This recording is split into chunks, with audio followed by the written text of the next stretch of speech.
Speaking of critic, is there any particular critic out there that inspired you to become a movie critic as well?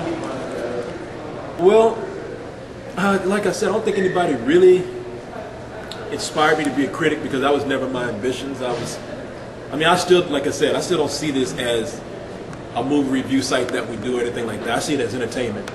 If we can make you laugh, that's what I would like to do. If we can just make you think, if we have a good debate going on, that's great. But growing up, I did read critics' reviews, and that kind of helped me understand the language of film. It helped me if I ever had to discuss film with someone, and it taught me the right terminology to discuss movies. Because I mean, if you debate anything, you're gonna have to know the right terminology to back yourself up. And I guess growing up, who didn't listen to Siskel and Ebert? Oh, no, everyone. Yeah, everyone did. I mean, those guys and it was their chemistry that made it great, because that's what it was. You were watching them debate most of the time, and really not holding back. And that's one of the things that you really don't see these days. So that when you hear, if you hear us arguing, a lot of times those arguments are real. There's been times we haven't been able to use some of our reviews or certain audio because we got into a fight about something. I remember that one time that you, Leon, and co-host got into a fight about what movie was it that pissed Leon off so bad that he couldn't put it up. Oh, disaster movie. Yeah, that was it. No, I was the one that was pissed off about that. And I put that up. No, I was insanely angry about that. No, I'm sorry. It was oh god, what's that one with the Mike Myers?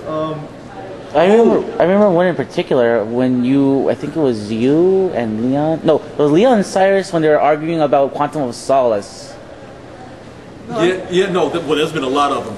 And I think the one was the movie you're thinking about, The Guru? Guru, yes. Leon, the Love Guru. Love Guru. Leon wanted to fracture orbital bone on Mike Myers. And I couldn't blame him for that. I mean, and it's funny because we all agreed on that, and somehow we still managed to argue about that. But when I say we're arguing, I mean, once it's done, we're not really angry at each other. I just like the arguing because it's real. And I look back at Siskel and Ebert, and I was like, that's what made them. When Siskel died, when Gene Siskel died, they couldn't pair anybody up with Roger Ebert because Robert failed. Yeah, I'm sorry. Those guys had a history. They had even a friendship that allowed them to be that way to each other.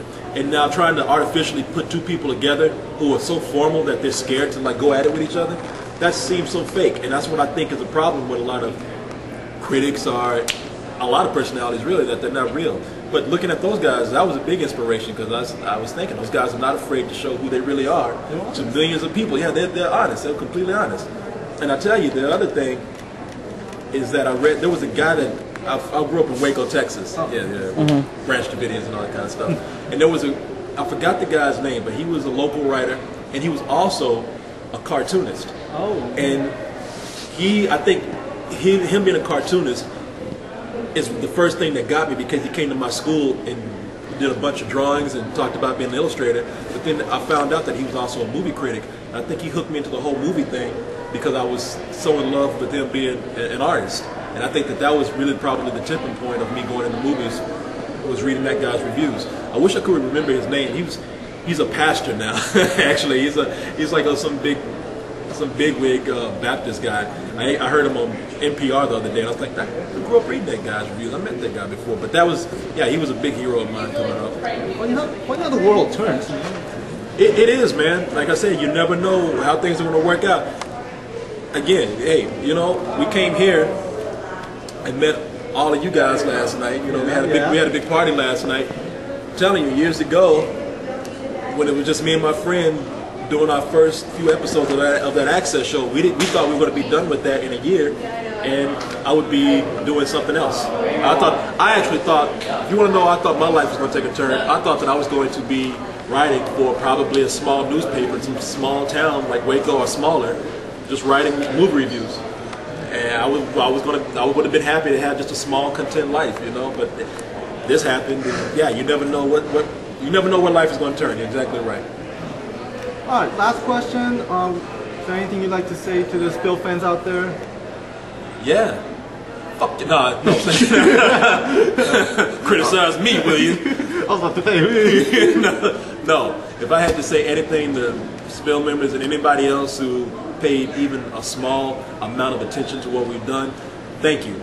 Because I feel like I'm forever grateful for people who pay attention to anything that we do, because no one has to do that. You know that when people are doing that, they honestly like what you do, and they make who you are. You know, I think a lot of people lose sight, and you know, I'm not anybody big. I'm not a big celebrity by any means, but I do think that celebrities, when they get big, often people forget who made them. You know, you're not. Yeah, you made it yourself, but those people, they brought you up there, and you should never lose sight of that. That's why, again, not saying I'm a big celebrity or anything. I'm not, but wherever my life goes, I think it's important right now, right here, to always mingle with the people that help you out and help make who you are. That's why I was like always trying to meet you guys when we're here and whatnot, just so I can show my appreciation. It's not an ego thing. It's like really to show, to be able to tell people, as many people as you can, personally, thank you for helping us. So, yes, thank you. all right, well, thank you for your time, Korey. No, thank you, man. Okay, I appreciate it. Hey, you know what? I predicted this man would have the girlfriend that he had today. See, you never know where life is going to go. He got himself a pretty little girlfriend. Last year, talking about we're just friends. No, not anymore. Yeah, thanks for embarrassing me in front of the viewers. Oh, there's no embarrassment, man. Your girlfriend's hot. You kidding? Yeah, she is. Yeah, you better say that. You're on camera. I know. Hi, honey. Okay. Hi, honey. Thanks, man. Okay, well, thank you. Korey from Spill.com. Be sure to check them out. And that's a wrap.